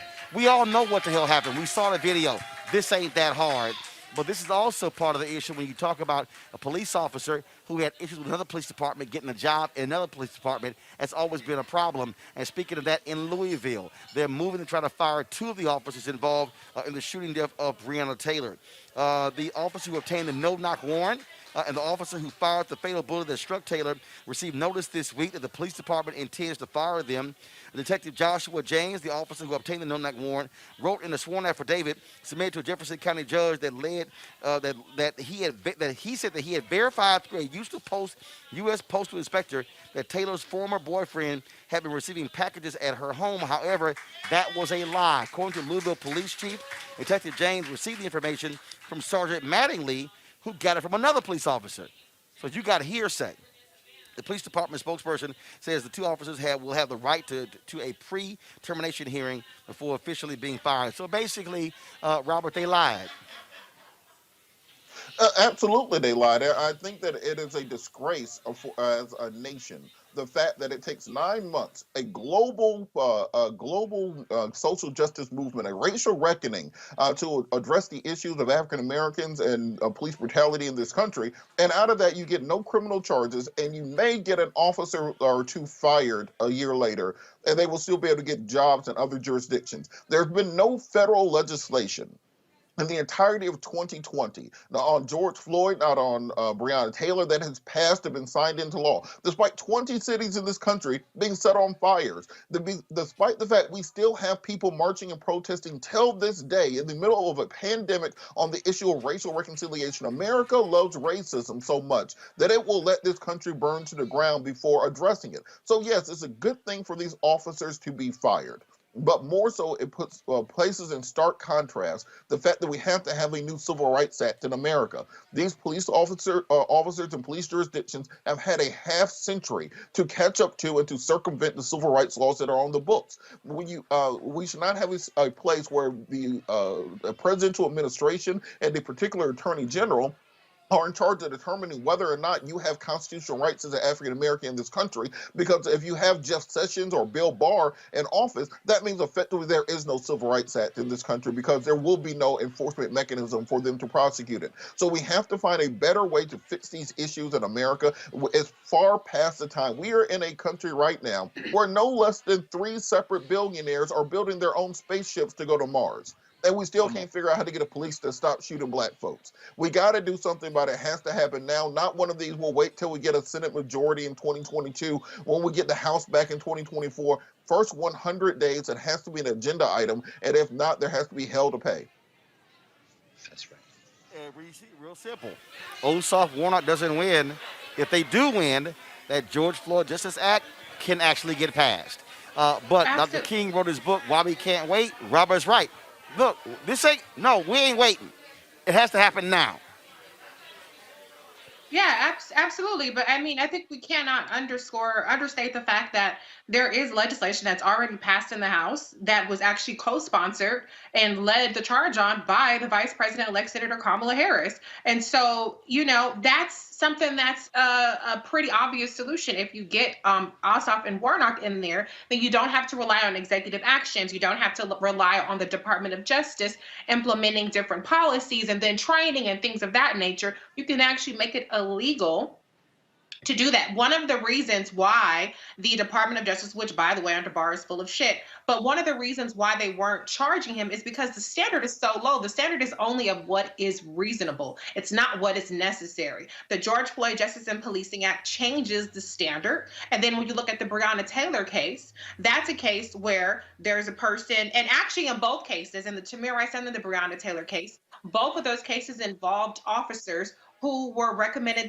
either fired from other jurisdictions or were recommended to not be hired. If the George Floyd Justice and Policing Act passed, then you would have a national database and you would avoid or be able to avoid situations like that where an officer can lie, which is why one of the Breonna Taylor officers was fired the Tamir Rice officer was fired because he lied on his application about prior incidents. So there are tangible solutions. And there are solutions that have to be done through the law because it's the law that allows them to behave this way. But I firmly believe that that the Biden-Harris administration will take whatever kind of executive and agency action that they can to try to do something about what is going on right now. And the last thing I'll say is we have to remember that the Obama administration, the Biden administration had the 21st century policing task group. So they were trying to make progress on this, but you had a Republican obstructionist Congress. So it again goes back to Georgia. It goes back to what's in our power to do. And then we make further demands once we give our elected leaders the tools that they need. And Greg, to Reese's point, one of the criticisms of former Attorney General Eric Holder was that the standard was so high to pursue civil rights charges against cops, and he said only Congress can fix that. That's why, see again, this connecting the dots. That's why Ossoff Warnock matters. That's why if punk-ass Cal Cunningham wasn't sitting here sending out damn signal messages, and then Sarah Gideon loses in Maine, then you have, of course, Amy McGrath, who gets crushed in Kentucky. You wouldn't be left up to these two races here, but this is where the dots are connected, and that's why this race matters. It is why we are here in Georgia trying to do all we can to make sure that Ossoff and Warnock win to get these laws passed. Absolutely. To all my ideologically pure comrades, set all that aside. We have to advance on all fronts at the same time.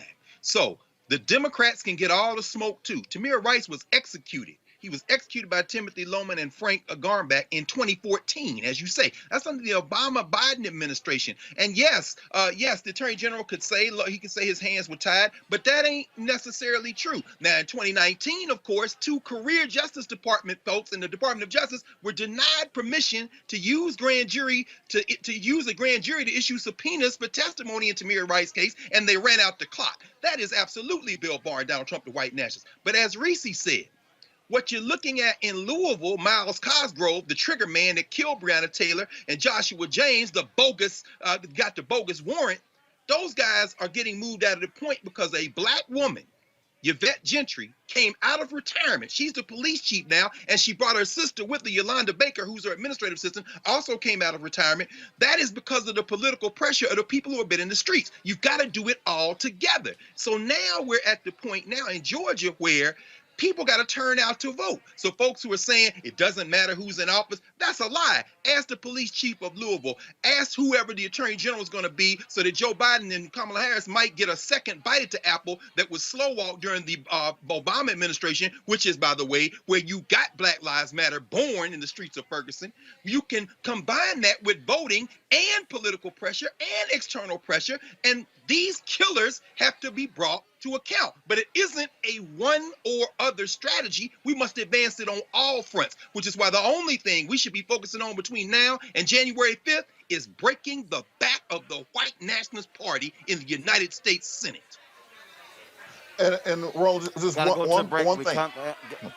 Real quick, go ahead. Well, just real quick, I do think that there has to be a contingency. We can't say, well, if we don't win both seats, then we'll be okay with nothing happening. There are executive orders that can take place. You can defund, you can take federal funds away from police departments that do not put the reforms in place necessary. So there are things that can still be done. All right, folks, got to go to a break. We're going to come back to Belford's here in Savannah, Georgia. When we come back, passing of two significant figures. Joe Clark, New Jersey principal, subject of the movie Lean on Me, and Professor Ted DeLaney out of Virginia will tell you about their passing, and we'll talk with the owner of Belford's when we come back as well. We're broadcasting live here in Savannah, Georgia. Roland Martin Unfiltered, covering the Georgia Senate runoff. 1 day left for early voting. 6 days before Election Day on January 5th. We'll be back in a moment. This is Dr. Jamal Harrison Bryant. Your vote matters. It's coming down to the finish, and this will be every vote counts. And so I'm charging every person in Georgia, make sure you vote, because it'll be your vote that'll send 2 senators to Washington, D.C. America is a complicated story of people building a more perfect union. And if you don't think there's been any change, you should sit down with Andrew Young. You should sit down from some of the folks in that generation who know the distance we've come. And as we continue to push hard, change comes. The other side knows your power. The other side knows your voice. That's why they're engaged in voter suppression. If you weren't so powerful, they wouldn't be trying so hard to stop you from voting. And so you ought to stand up in this defining moment in American history and win the future for all of our children.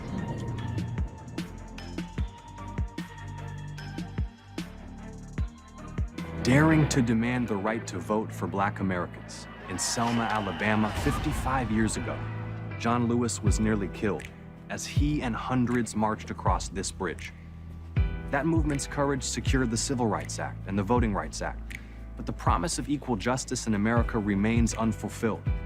So together we'll fight for a new Civil Rights Act and a new Voting Rights Act to ensure equal justice for all, no matter the color of our skin, to end racial profiling and police brutality, and to stop anyone from suppressing the sacred right to vote. Congressman Lewis gave me my first job. He instilled in me the conviction to fight for justice. He said to never give in, never give up, keep the faith, and keep our eyes on the prize. I'm John Ossoff. I approve this message. Too many people struggled, suffered, and died to make it possible for every American to exercise their right to vote.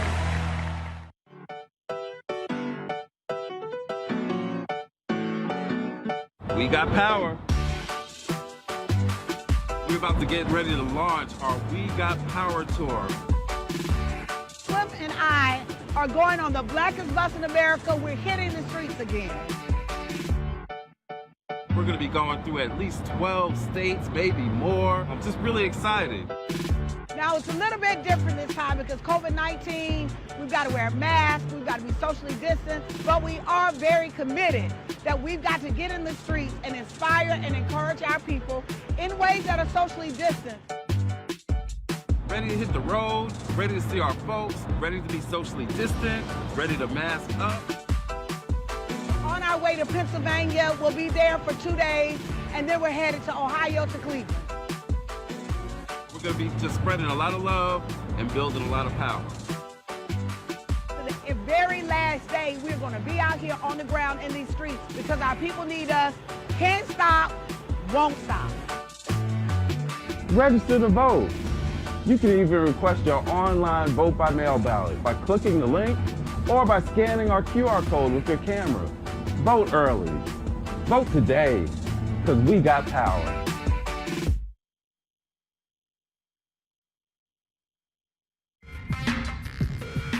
We learned early in Sunday school that thou shalt not steal, thou shalt not bear false witness, thou shalt not have no other gods before me. Raphael Warnock's opponent seems to have forgotten these basic Sunday school lessons. Her gods of greed, her lies about Pastor Warnock.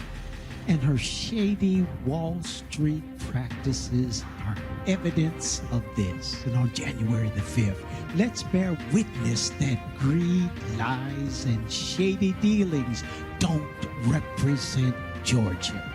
Let's send Raphael Warnock to the U.S. Senate to fight for the least of these and not Wall Street billionaires.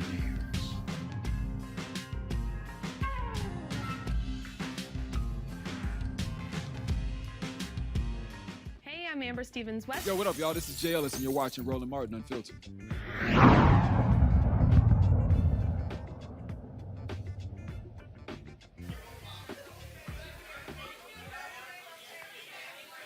Joe Louis Clark, the Patterson principal, Patterson, New Jersey principal at Eastside High School, of course, immortalized in the movie Lean on Me, portrayed by Morgan Freeman in 1989, passed away yesterday in Gainesville, Florida, surrounded by his family after a very long illness. Joe Clark, of course, was the bat-wielding principal who put chains on doors, really a tough approach, emphasizing student education, emphasizing the achievement. A lot of people said they didn't like his disciplinary methods. He said he didn't care. He said it was about tough love. And so after he retired from Eastside in 1989, he worked for 6 years as director of Essex County Detention House, a juvenile detention center in Newark. He was a longtime resident of South Orange, New Jersey, before retiring to Gainesville, Florida.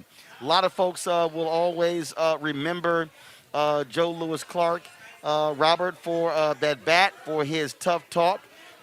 They might remember Morgan Freeman playing him, but again, Joe Clark was one of those brothers who look. We all remember. We all had Joe Clarks growing up in schools, and so that sort of persona, that character, that attitude, that wasn't a shock to us. Maybe not the baseball bat, but how he rolled. Yeah, I recall several of those Joe Clarks when I was growing up, Robert. Absolutely. We had Mr. Watts and Mr. Barnwell at Kendrick High School down in Columbus, Georgia. And I think it's important to understand, we look at the chain, we look at the bat, the things that got the attention. What was really important is that dedication to students, that belief in not letting people go, understanding that that we have a broken social structure and social system and economic system in this country, and it takes people real passion and love for the students in order to go above and beyond, because teachers are not compensated the way they need to be in this country. Schools are not funded the way that they need to be in this country. We just passed a $780 billion defense bill with a filibuster-proof majority, and or with a veto-proof majority, and there's a vote to overturn it coming up. But we can never have that kind of vote for education. So it's important that we put our teachers and our administrators, or the people who are in charge of educating our children, in the best position possible, so that they will not need baseball bats and chains, but they will be able to walk into a fully funded classroom and be able to fight for an educational future for our children. It's always amazing to me, Reese, how folks don't like, Joe Clark and the bat and the megaphone. But you know what? If he was a football or basketball coach, we're fine. He was in the military, we're fine. In other areas, to Robert's point, he was a guy who cared about education. Absolutely. And you know what? It's not always fun to do the popular thing, but the popular thing isn't always the most effective thing. And at the end of the day, Joe Louis Clark got the results, and that's what matters. So, I mean, you have to applaud his integrity and his conviction and his dedication to changing lives. He could have been popular and well-liked, and the students would not have gotten what they needed. So he delivered the medicine the way the medicine needed to be delivered, and whoever could be mad about it is going to have to just be mad about it. But I think his legacy speaks for itself. Speaking of education, Professor Ted DeLaney, who spent 60 years at Washington and Lee University, passed away on December 18th at the age of 77 due to pancreatic cancer. He was a significant force when it comes to taking that university in deep Virginia. With all of its ties, Washington Lee, Robert E. Lee, in fact, he is buried in a tomb on that campus. So is his horse. I remember speaking on that campus in their chapel with his body right behind the podium there. I was not happy at all with that damn Confederate flag flying But the thing here is that he also was trying to move the university to change. Part of a committee to get them to drop the Lee in the Washington and Lee name. Someone, of course, who also added a number of courses dealing with African American history, to that department, created the African Studies program there as well. Greg Carr, please share your thoughts about Ted DeLaney. Well, thank you, brother. As we heard earlier, this is the fifth night of Kwanzaa, Nia, purpose. And it's interesting you talk about educators who had purpose, whether it be Joe Lewis Clark, who was born about 2 hours west of where you are right now in central Georgia. His wife, Dr. Gloria Irene Williams Norman Clark, who was born in North Carolina. In fact, they met at Eastside High. And by the way, y'all, Joe Clark was never arrested, and the students didn't have to go down there and try to free him. That never happened. But although they did get him in trouble for putting them chains on the doors. But in the case of Ted DeLaney, sadly, a man whose mother would not let him go to Morehouse, where he had been accepted to go to school, and instead kept him at home because she was afraid of what was going on down there in the civil rights movement. Ted DeLaney stayed at home. He was born near the campus of Washington and Lee, and he was on that faculty. He started there cleaning up as a janitor, didn't have the money to go to school, got his bachelor's degree at 41 years old, and sadly, the founder of the African American Studies program at Washington and Lee, the chairman of the history department for several years, we probably wouldn't be talking about him if not for Charlottesville 2017. This is a man who lived his life in a quiet dignity, who fought very quietly in the classroom, who didn't do rah-rah stuff, who never came out of the house without full suit, tie, and jacket. And when white people say, "Why you dressed like that?" he'd tell his colleagues, "I don't have the white privilege to dress like you do."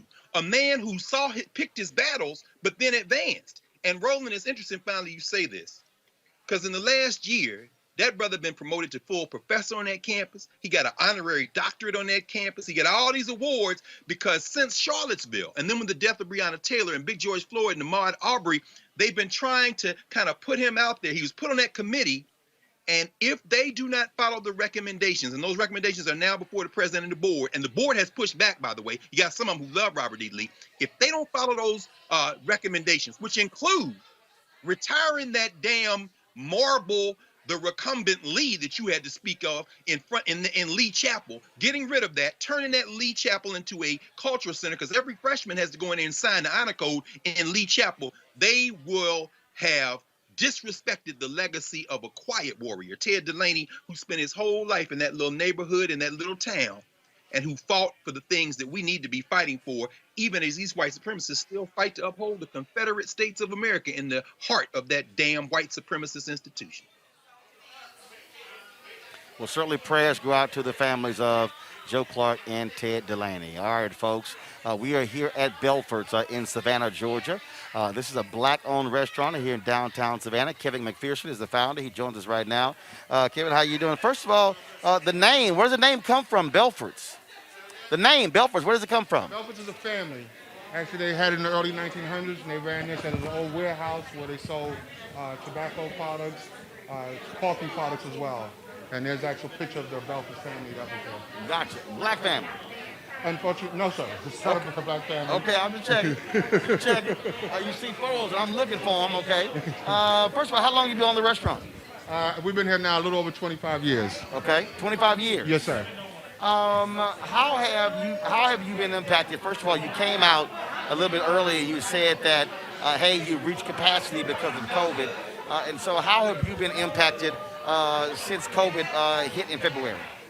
It definitely impacted us because, we have a large dining room both inside as well. So it's impacted us there. But we've been very thankful that we have an outdoor patio. It has actually been a good saver for us. The city's allowed other people who don't have patios to add additionals, and we have one already there. So it's worked out for us on that. And we're surviving. We are adjusting to what's going on and looking forward to hopefully 2021 being a little different for us. Obviously, they have this Kwanzaa crawl. First time they've done this, yes, because they wanted to, talking to the alderman at large earlier, they wanted to help support black restaurants. That is very true, and I'm very happy that they chose us here, selected us as one of the places to put a K-site on.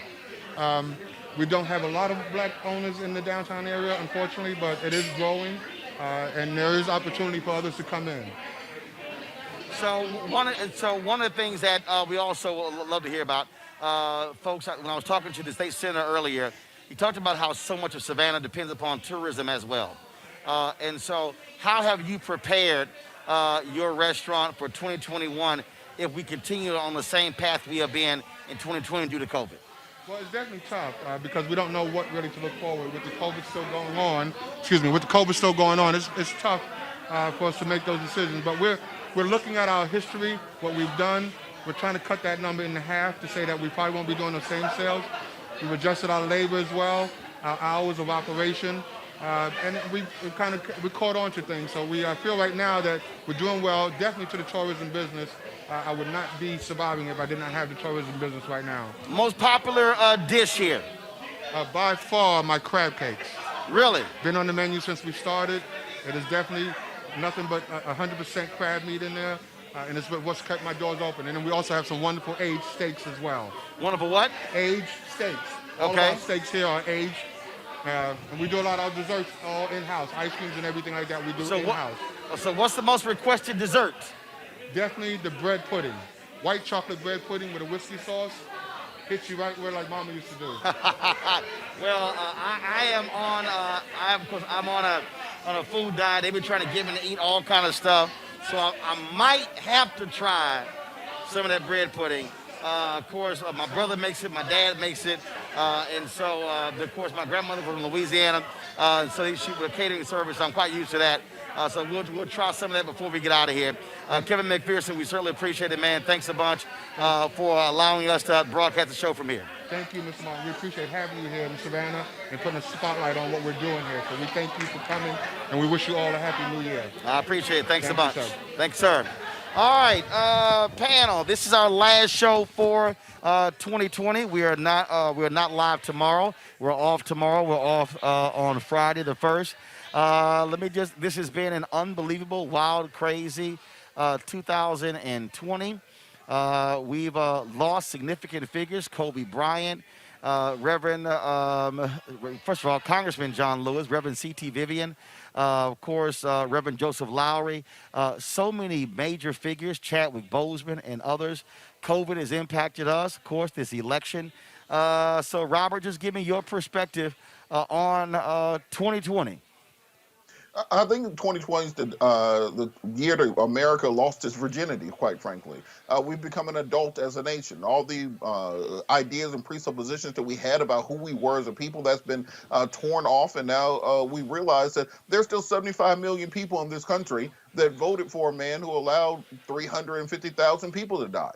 We still live in a country where people will fight and march and protest for Confederate flags and for Confederate statues. One of the reasons they are holding up that defense authorization bill is over the issue of renaming Confederate bases. So now that we understand what the real playing field is, the Obama era was almost a hangover, where people thought, remember the article saying we were in a post-racial society. We were all going to come together and hope and change and holding hands. No, now we understand that we are in the same combat that we've always been in. And just as the 1960s were an awakening for America, 2020 was that racial awakening, that racial reckoning that we are going through. And now 2021 and going forward is where we take the things we learned in 2020 and apply those to public policy to ensure that we're creating a more fair union and a better nation for all of us going forward.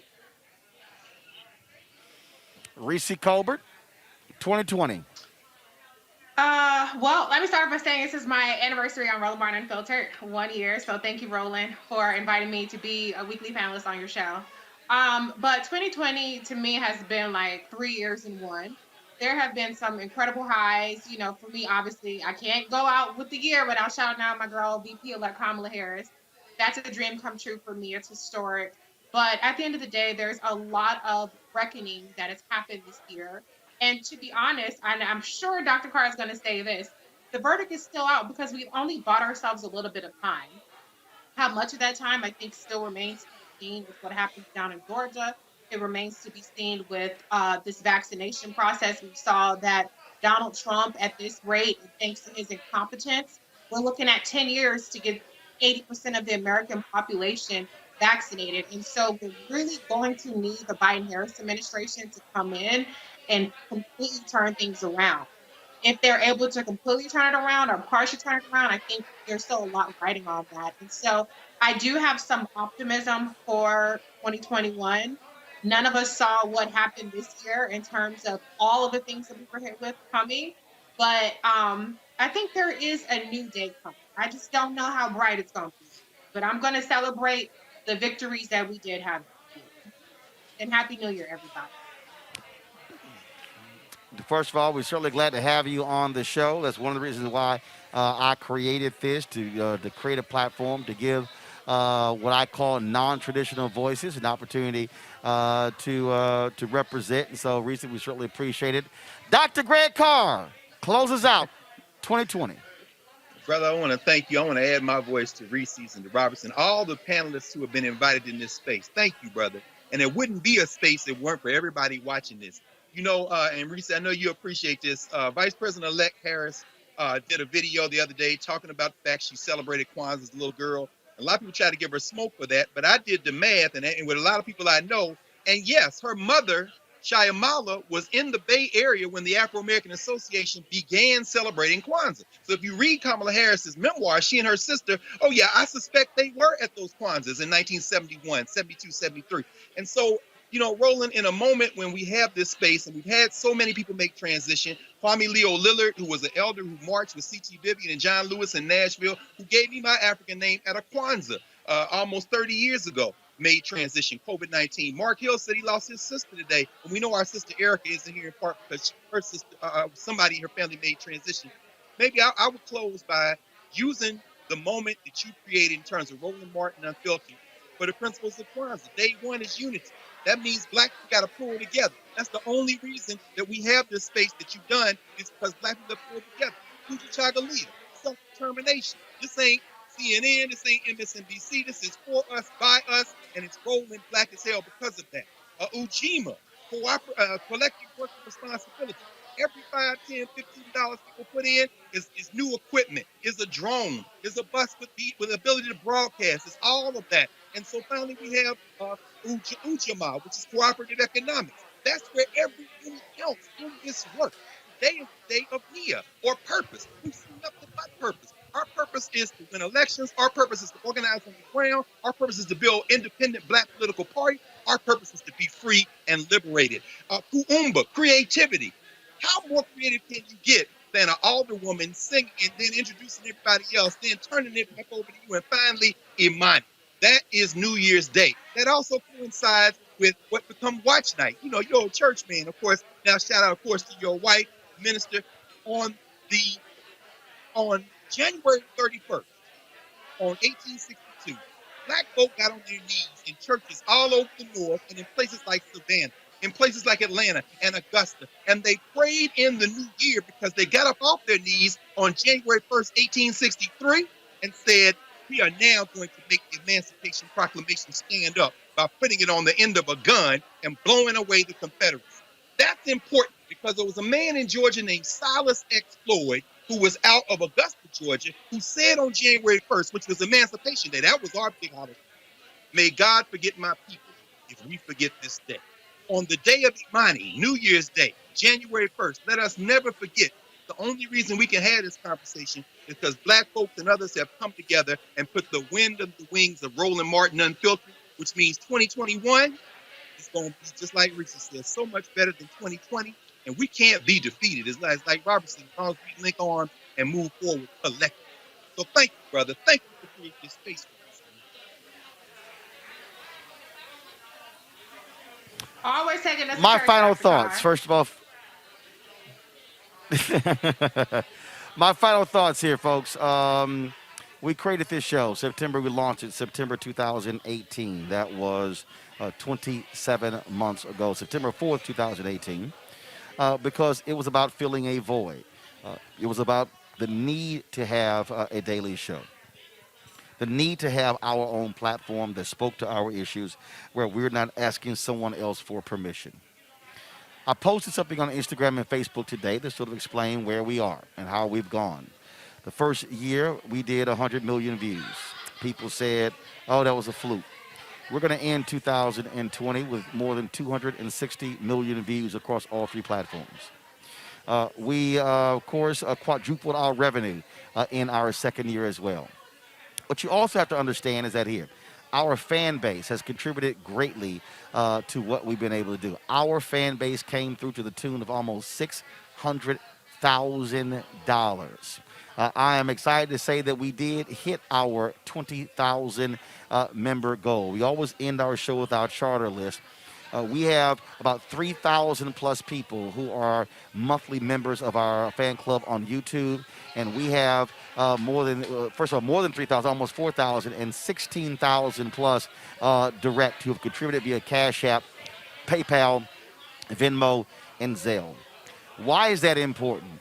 Because there are a lot of other people out here who aren't transparent. I said I was going to be transparent with you with what we're doing. Y'all have been with us every step of the way. When we started this show and we simply had glass tables and chairs, we could not afford a set. Well, guess what? This year, it was in January, February, a black-owned set designer built that set that we use in our studio that I haven't seen for all of December. We use black lighting director. We have 12 people who are employed. That's one of the points that Greg made is important. We are employing African Americans. I'm sitting here right now, and as a freelancer here from Atlanta, Maurice, who's been working with us, and other freelancers, we have been employing people here in Georgia, helping us as well. Derek, the driver, I needed someone who can drive us around because we were so swamped. Last time Anthony and I came to Savannah, man, we drove up, man, we worked all day, we did the show. He was dead tired. I was sleepy as all get the last 2 hours, and then we were spent for the next day, and so we need to be fresh and revived. And so that's why we created this show. We're not interested in asking somebody for permission to cover black people. To sit here and hear from the alderwoman, to hear from the state senator, to hear from them talk about what's happening in Savannah. Last time we were here, we had the mayor on the show. So I want y'all to understand, y'all have made this possible. God gave me the vision. If you read the book of Nehemiah, in Nehemiah chapter 2, Nehemiah was pained by when he heard that the wall of Jerusalem had crumbled. He was pained, and the king said, Nehemiah, what's wrong? And then he told him the king gave him permission to go out, to go see his people. And Nehemiah then went out, and he inspected the wall. He then came up with a plan, and he went to the people, and the people said, let us rebuild. The people, let us rebuild. And so our fan base, y'all have, I said, this is where we are with black media. This is what's going on. This is my fear. Those things have come true. Ebony Magazine, in bankruptcy. In bankruptcy. Essence, they've laid off 160 of their 200 employees. You look at, there's no news show on TV One. Oprah has sold the remaining stake. She only owns 5%, I think, of OWN. Now, Discovery owns 95%. Bounce is not a black-owned network. It's owned by Scripps as well. All those things I've talked about have happened. COVID has greatly impacted black media. Folks have been laying people off. But I need y'all to understand something.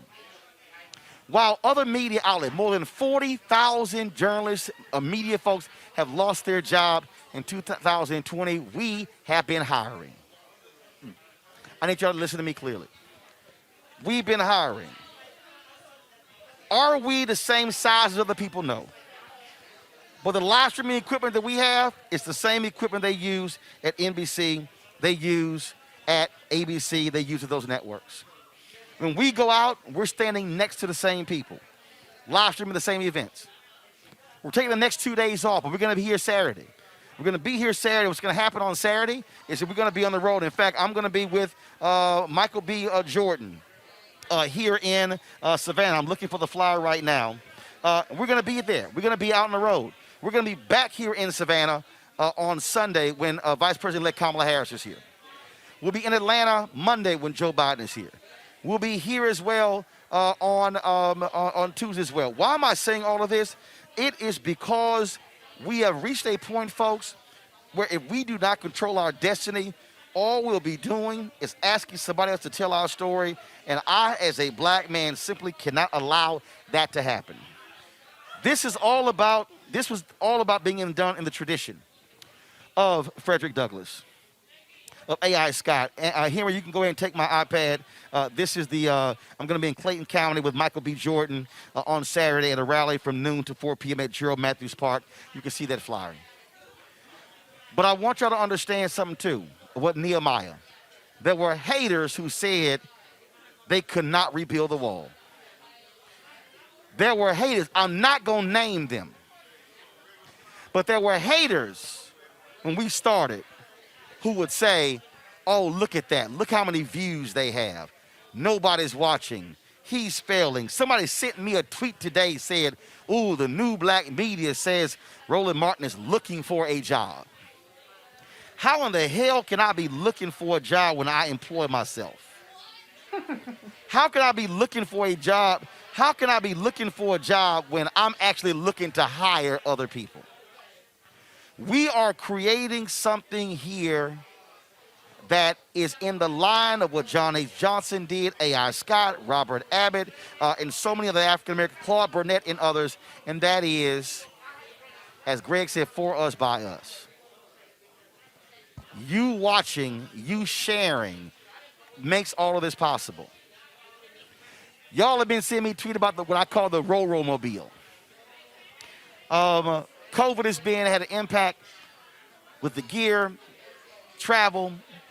We said, you know what? We're going to be on the road a whole lot, so we need to have our own mobile vehicle. Y'all seen some of the streaming we've done. I posted a couple of photos. Here's one of the videos here. We acquired this. Let me be real clear with y'all. And to all of my haters out there, I need y'all to understand, we're not leasing this vehicle. It was bought in cash. It was paid for in cash. Brand new, 24 miles on it. Why am I transparent when I say these things to you? Because other black people have created ventures and they've wasted your money. You are seeing what we are doing. We have the ability with this vehicle to broadcast from the road anywhere, anytime. It can seat 10 people. We can take it around the country. Y'all, I'm not playing around with this. I'm not interested in running out and getting a job with mainstream media. In fact, there was somebody black in media, I'm not going to give you their name, but they told a frat brother of mine, you know, I was thinking about hiring Roland, giving him a job. My frat brother said, Roland ain't looking for a job. So to all my haters out there who thought we were going to fail, God had another plan. And just like with the folks with the Nehemiah, they did rebuild the wall. And the haters stood there and had nothing to say. If y'all think we've done this in 2020, y'all ain't seen nothing yet. Y'all don't understand that I just signed the deal to create our own OTT network. We're going to be on Apple TV, Roku, Twitch. We're going to be on Amazon Fire. I signed the deal this morning. I need y'all to understand that I've already identified 6 to 10 other people who will be doing shows on a digital network that we're going to launch in 2021. I already have the name of the network. I've already trademarked the name. It's going to happen, and it will be announced in the first quarter of 2021. So don't think for a second it's all about me.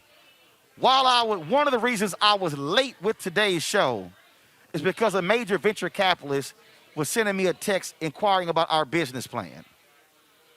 These things are happening. And my last point, we're not funded by a billionaire. We're not funded by any millionaires. We don't have a great benefactor who's giving us money, who is sitting here, you know, funding everything. We don't have that. I put $350,000 of my own money that I could have taken, and my wife understood this here, because just so y'all understand, my 40th birthday party, my wife said, she was asked what is in store in the future for Roland Martin, and this is what she said. I'm going to play the video one day. He will own his own network. That was 12 years ago. So I need y'all to understand. See, some of y'all ain't hearing me. That was 12 years ago. Do the math. That was 2008, my second year at CNN. So my wife said prophetically in 2008, he will have his own network one day.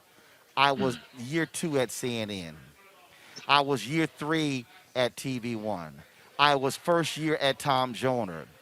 So I want y'all to understand this ain't new. This was not created because I lost something over there. This was always ordained. And so we're going to rest for 2 days. We'll be back in action here in Georgia on Saturday, Sunday, Monday, Tuesday. We'll be back in D.C. Come January 10th. But I'm telling y'all right now, we ain't playing that Roland Martin Unfiltered. We're serious, we're real. And we about to go next level. And last point, to all the other black media people who I went to partner multiple times, y'all had a shot. So when y'all see us blow up, don't be shocked, because I tried to do collective with y'all, but y'all didn't want to do it. But the vision don't stop, because somebody don't want to partner.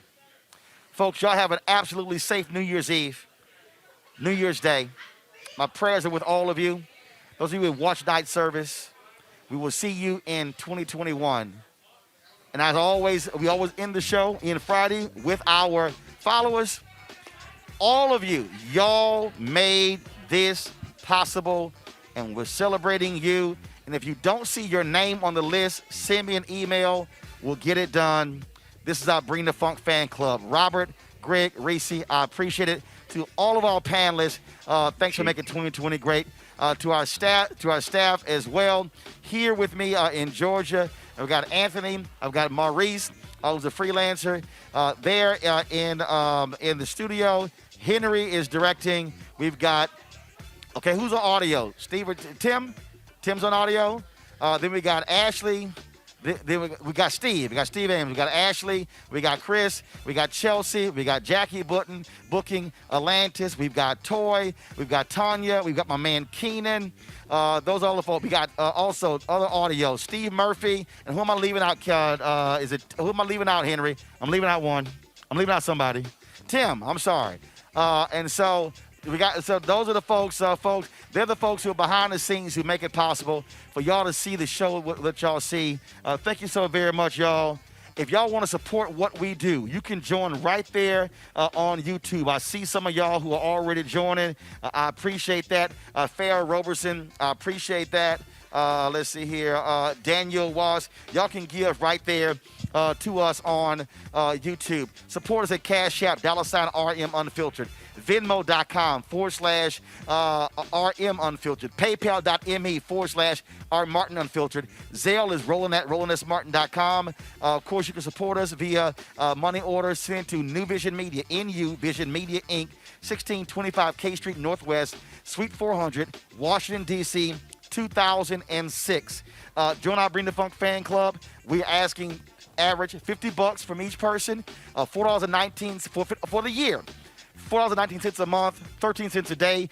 If you have less, that's fine. If you want to give more, that's fine as well. And so we certainly appreciate it. This all started when a 92-year-old black woman in Long Island, New York, sent me a $500 check. And she said, because your voice matters. And that's why we do what we do. And I told y'all, every dollar y'all give is going to go support this show. We made that real. Folks, y'all have an absolutely fabulous 2020. I'll see y'all in 2021. Right here from Belfort in Savannah, Georgia. Y'all take care. Holla!